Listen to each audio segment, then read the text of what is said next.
So today we are going to discuss about emergency provisions. Emergency provisions. জরুরি অবস্থা। তো গণতান্ত্রিক ভারতবর্ষে জরুরি অবস্থা কিভাবে কার্যকর করা হয়, এই জরুরি অবস্থা কত ধরনের আছে, সেটাকে কিভাবে ইমপ্লিমেন্ট করা হয়, কে করেন, কতদিনে তার ডিউরেশন, এই সমস্ত ব্যাপার নিয়ে আজকে আমরা আলোচনা করব। ইমার্জেন্সি প্রভিশনস আমরা যদি এই ইমার্জেন্সি প্রভিশনস আমাদের সংবিধানে বলা আছে আর্টিকেল 352 থেকে 360। তাহলে আমরা জানতে পারছি আর্টিকেল 352 থেকে 360 এই যে আর্টিকেলগুলো আছে সেখানে বিস্তারিত ব্যাখ্যা দেওয়া হয়েছে ইমার্জেন্সি প্রভিশন সম্পর্কে। এরপর আমরা দেখব এই ইমার্জেন্সি প্রভিশনস এটা কত ধরনের। এই ইমার্জেন্সি প্রভিশনস এটা মূলত 3 ধরনের। প্রথম হচ্ছে ন্যাশনাল ইমার্জেন্সি, স্টেট ইমার্জেন্সি, আর একটা হচ্ছে ফিনান্সিয়াল ইমার্জেন্সি। তাহলে আমরা জানতে পারছি 3 ধরনের ইমার্জেন্সি হয়, জরুরি অবস্থা 3 ধরনের, একটা হচ্ছে জাতীয় লেভেলের, একটা হচ্ছে রাজ্য লেভেলের, আর একটা হচ্ছে অর্থনৈতিক। এরপর দেখব এই যে ন্যাশনাল ইমার্জেন্সি এটা কত সেকশন থেকে বলা আছে, 352 টু 355। এটা কত 356 টু 359, আর এটা 360 আর্টিকেল। এগুলো সব আর্টিকেল। তাহলে আমরা এখান থেকে একটা কনসেপ্ট পেলাম, খুব ভালো করে জানলে জিনিসটা খুব সুন্দরভাবে বুঝতে পারলে আর কোথাও কিছু করার দরকার নেই। ইমার্জেন্সি প্রভিশন 352 থেকে 360 এর 3টে ভাগ আছে, national emergency, state emergency and financial emergency. National emergency 352 থেকে 355, স্টেট 356 থেকে 359, and last one is financial emergency article 360। এরপর এটাকে যদি আমরা একটা চার্টের মাধ্যমে আলোচনা করি তাহলে জিনিসটা খুব ক্লিয়ারলি বোঝা যাবে প্রত্যেকটা জিনিস।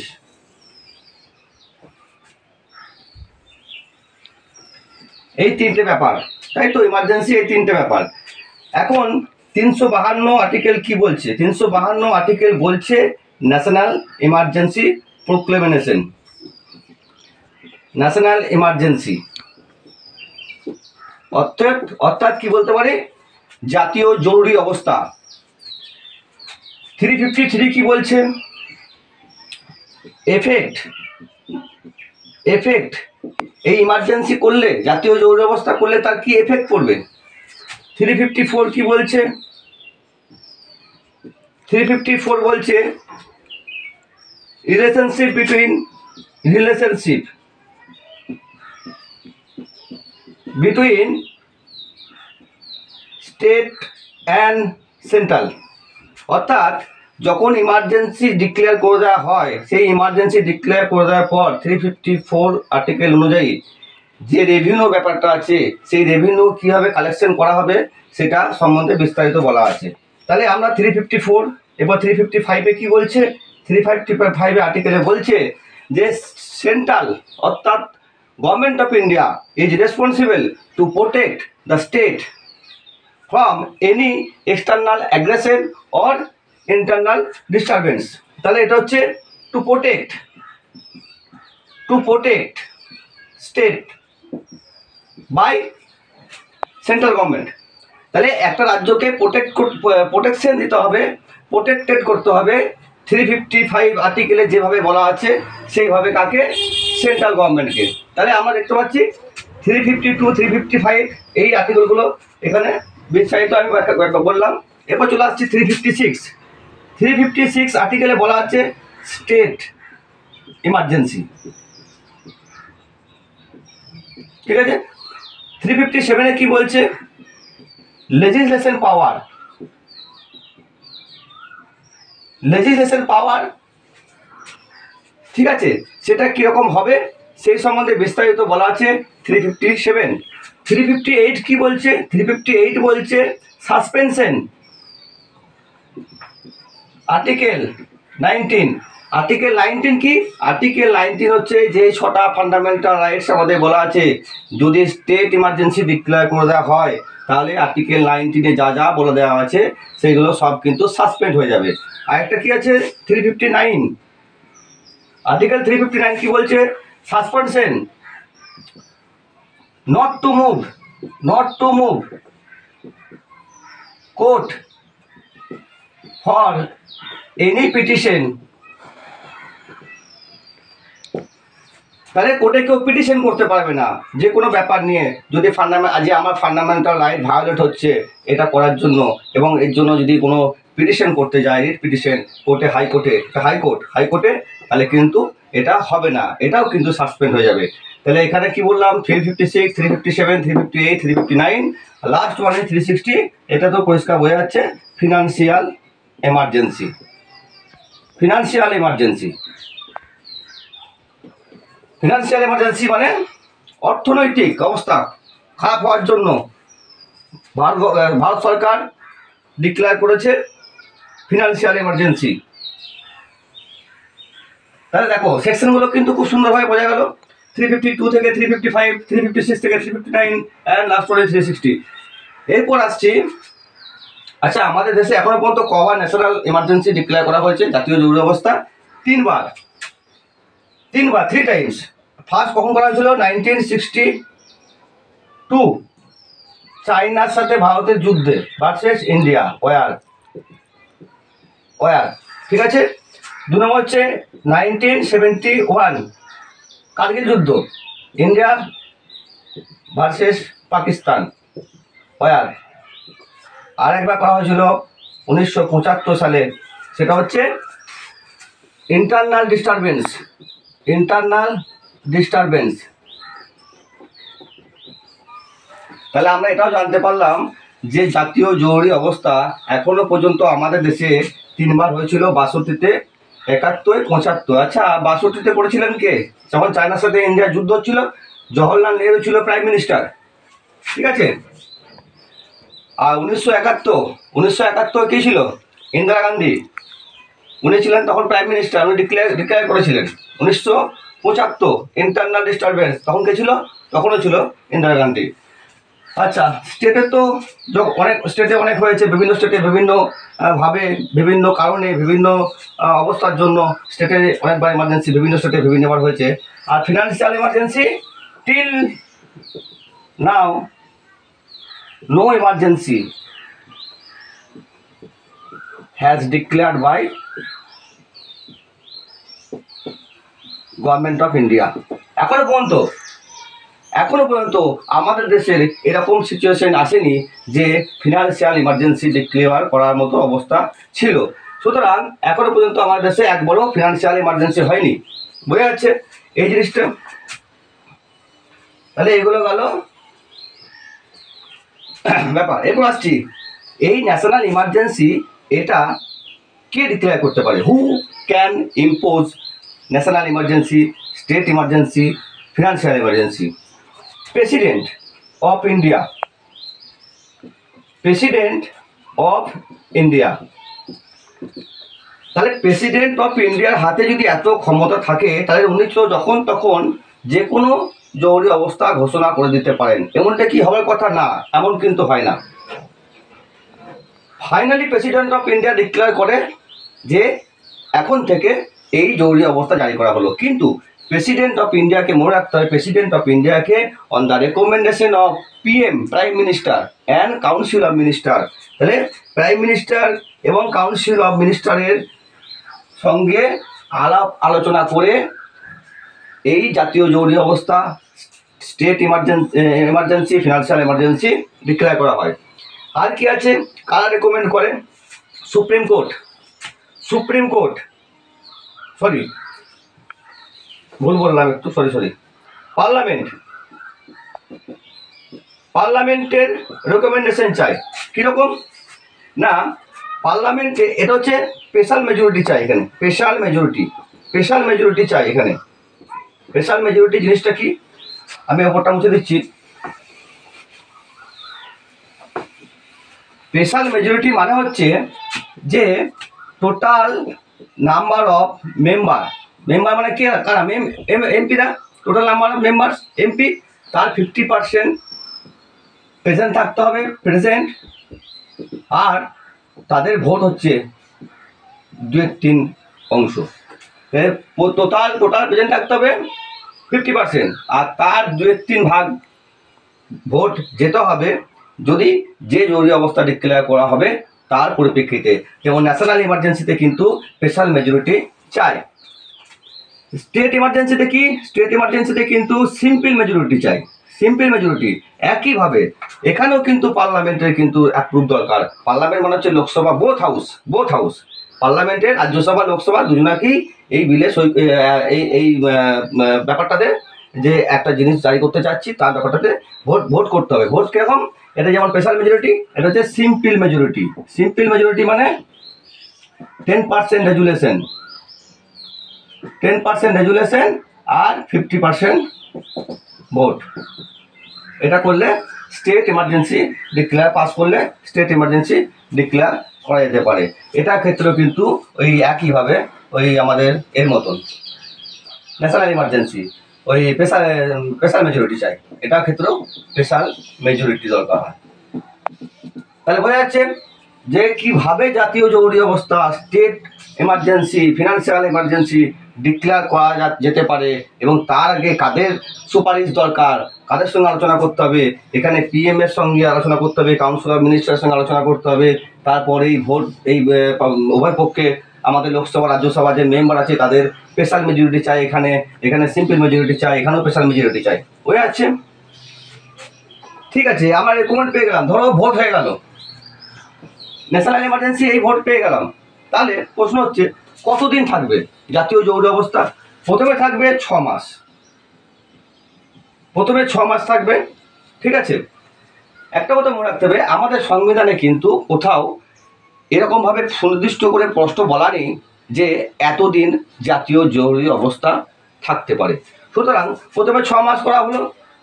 আবার যদি মনে করা হয় এখনও দেশের অবস্থা ঠিক জায়গায় এসে পৌঁছায়নি, আবার তাহলে তাদেরকে আবার অ্যাপ্রুভ নিতে হবে। তারা যখন অ্যাপ্রুভ করবে আবার সেটা ফিরে আসবে, আবার কিন্তু 6 মাস কিন্তু আবার হয়ে যাবে জাতীয় জরুরি অবস্থা। ঠিক আছে, এর ক্ষেত্রে কি প্রথমে হচ্ছে 2 মান্থ, প্রথমে 2 মাস করা হবে।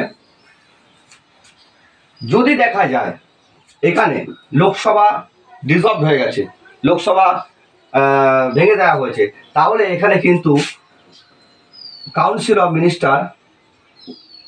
অফ মিনিস্টার্স এদের রেকমেন্ডেশনে কিন্তু 2 মাসের জন্য কিন্তু প্রথমে স্টেট এমার্জেন্সি ডিক্লেয়ার করা যেতে পারে। যখন এদের হয়ে যাবে, যদি মনে করে আরও দরকার, এখনও পর্যন্ত ঠিক হয়নি, তখন আবার কিন্তু পরবর্তী কিন্তু 6 মাসের জন্য কিন্তু আবার কিন্তু স্টেট এমার্জেন্সি থাকবে। একটা কথা মাথায় রাখতে হবে যে 3 বছরের বেশি, নট মোর দেন 3 ইয়ার্স, 3 বছরের বেশি যেন স্টেট ইমার্জেন্সি না হয় বা করা যাবে না। 3 বছরের বেশি স্টেট ইমার্জেন্সি করা যাবে না। দরকার পড়লে রাজ্য সরকার ভেঙে দিয়ে নতুন সরকার নির্বাচন করিয়ে অন্য একটা সরকারকে দিয়ে আবার সেই স্টেটকে আগের অবস্থায় ফিরিয়ে নিয়ে আসতে হবে।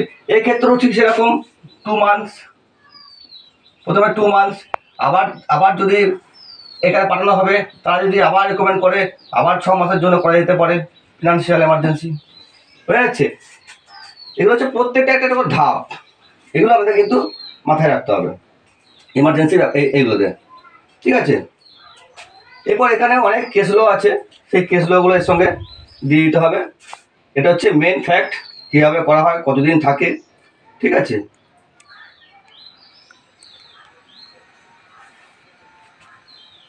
আচ্ছা এখানে বলি,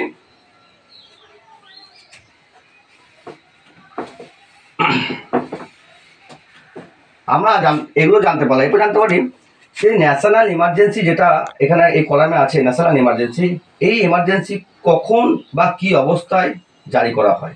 এতক্ষণ তো জানলাম কারা জারি করে, কিভাবে জারি করা হয়, কতদিন থাকে।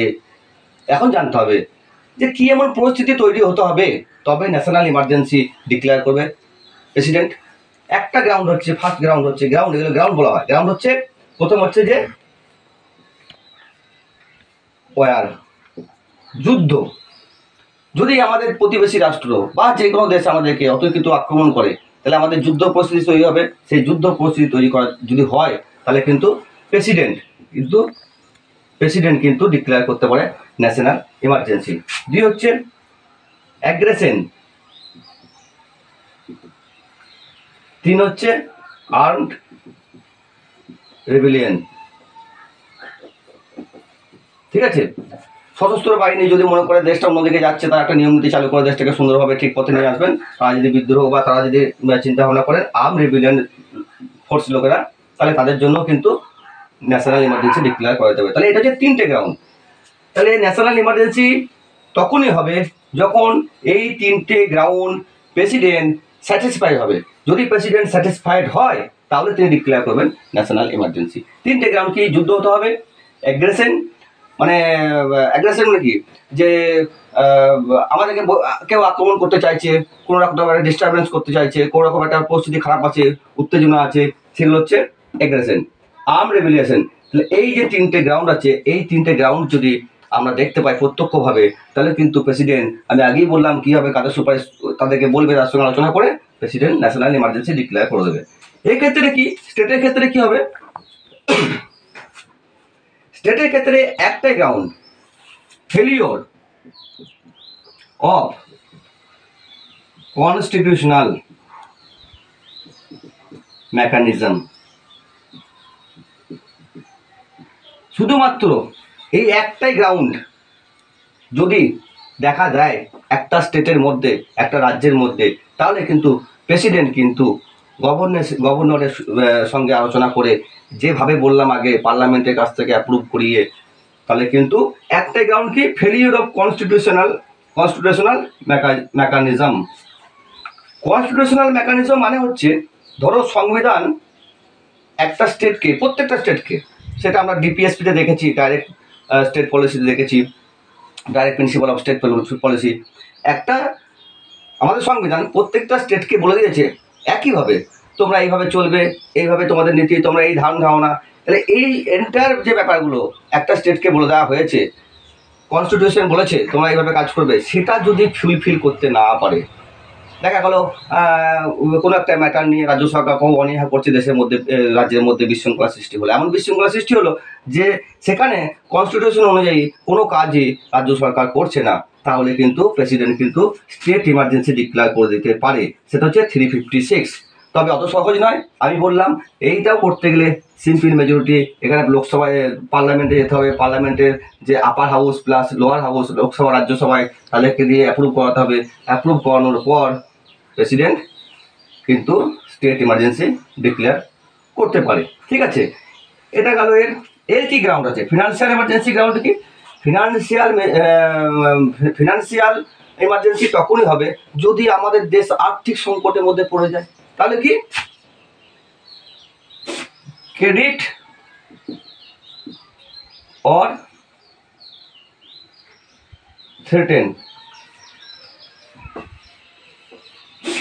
ফিনান্সিয়াল, সহজে লিখে দাও, ফিনান্সিয়াল থ্রেটেন।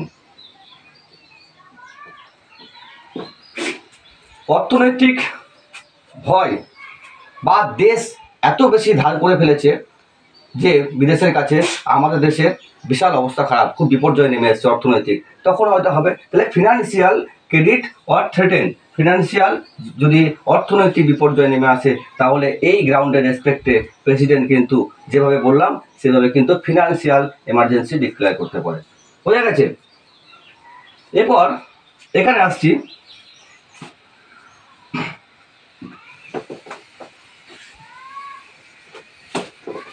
এফেক্ট।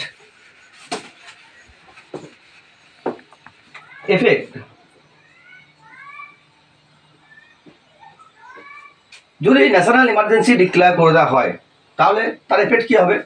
তার এফেক্ট প্রথমে হচ্ছে রাজ্যের ক্ষমতা পুরো সেন্ট্রালের কাছে চলে যাবে, রাজ্যের কাছে কোনো ক্ষমতা থাকবে না। সেন্ট্রাল এটাকে পুরো, মানে গভর্নমেন্ট অফ ইন্ডিয়া পুরো দেশটাকে পরিচালনা করবে। ঠিক আছে, ন্যাশনাল ইমার্জেন্সির সময় পুরো দেশটাকে তারা কন্ট্রোল করবে। এক্ষেত্রে কী হবে? স্টেট এমার্জেন্সিতে কি এফেক্ট পড়ে? ওই একই ব্যাপার, পুরো ক্ষমতা চলে যাবে স্টেটের, সেখানে চলে যাবে কোথায়? Government of India. সেই গভর্নমেন্ট অফ ইন্ডিয়া মানে রাষ্ট্রপতি, যেটা বলা হয় রাষ্ট্রপতি শাসন, সেই রাষ্ট্রপতি, এটা কিন্তু অ্যাকচুয়ালি খুব পপুলারলি নোন রাষ্ট্রপতি শাসন। তাহলে রাষ্ট্রপতি শাসন কী হবে? স্টেটের কাছে যে পাওয়ার ছিল সেই পাওয়ার ভেস্ট হয়ে যাবে, স্টেটের কাছে কোনো পাওয়ার থাকবে না, সেই পাওয়ারটা কোথায় চলে যাবে? সেই পাওয়ারটা টোটাল চলে যাবে রাষ্ট্রপতির কাছে। তখন রাষ্ট্রপতি রেকমেন্ডেশন, রাষ্ট্রপতি সুপারিশে, রাষ্ট্রপতি যেভাবে বলবেন কনস্টিটিউশন অনুযায়ী, সেইভাবেই এই রাজ্যটা কে চালাবে? প্রেসিডেন্ট চালাবে, যদি স্টেট ইমার্জেন্সি ডিক্লেয়ার করা হয়। ফিনান্সিয়াল এমার্জেন্সিতে কি? ফিনান্সিয়াল এমার্জেন্সি কি হবে? তার কি এফেক্ট? এখানেও তো এফেক্ট আছে। যদি জাতীয় বিপর্যয়, অর্থনৈতিক বিপর্যয় নেমে আসে, তাহলে প্রথমে হচ্ছে যে স্যালারি কমে যাবে, স্যালারি অ্যালাউন্সেস, স্যালারি প্লাস আদার অ্যালাউন্সেস যেগুলো থাকে, সেই সমস্ত অ্যালাউন্স এমপ্লয়িদের কমে যাবে। কোন এমপ্লয়ি? গভর্নমেন্ট অফ ইন্ডিয়া যারা এমপ্লয়ি আছে, বা স্টেটের কিছু এমপ্লয়ি আছে যারা গভর্নমেন্ট অফ ইন্ডিয়ার হয়ে কাজ করে, সেই সমস্ত এমপ্লয়িদের মাইনে কমে যাবে, রিডিউস হয়ে যাবে মাইনে। ঠিক আছে, আর কি হবে? এমএলএ, এমপি, এদের মাইনে কমে যাওয়া হবে, বুঝে যাচ্ছে? আর কি হতে পারে? আর হতে পারে যে সমস্ত ধরো বিভিন্ন লেজিসলেটিভ অ্যাসেম্বলিতে যে সমস্ত বিলগুলো পাস হয়েছিল, মানি বিল, সেই সমস্ত হোল্ড হয়ে যাবে। মানি বিলগুলো সব প্রেসিডেন্ট নিজের আয়ত্ত রেখে দেবে এবং সেগুলোকে হোল্ড করে দেবে, যে এখন দেশের জাতীয় অর্থনৈতিক অবস্থা খুব বিপর্যয়, সেই জন্য ডিক্লেয়ার করা হয়েছে ফিনান্সিয়াল এমার্জেন্সি। সমস্ত মানি বিলগুলো প্রেসিডেন্ট হোল্ড করে দেবে এবং নিজের কাছে নিয়ে নেবে। এই ছিল অল অ্যাবাউট। এটাকেও একটু গুছিয়ে লিখতে হবে, ঠিক আছে? লাস্ট যেটা বলবো সেটা হচ্ছে এক লাইনে তাহলেই হয়ে যাবে মোটামুটি, এটা পড়লেই হবে এমার্জেন্সি থেকে। এই ইমার্জেন্সি প্রভিশন কোথা থেকে নেওয়া হয়েছিল? ভারতবর্ষের যে কনস্টিটিউশন, জার্মানি থেকে। Germany, taken from Germany, it's taken from Germany. জাতীয় জরুরি অবস্থার কনসেপ্ট নেওয়া হয়েছিল জার্মানি থেকে। That's all.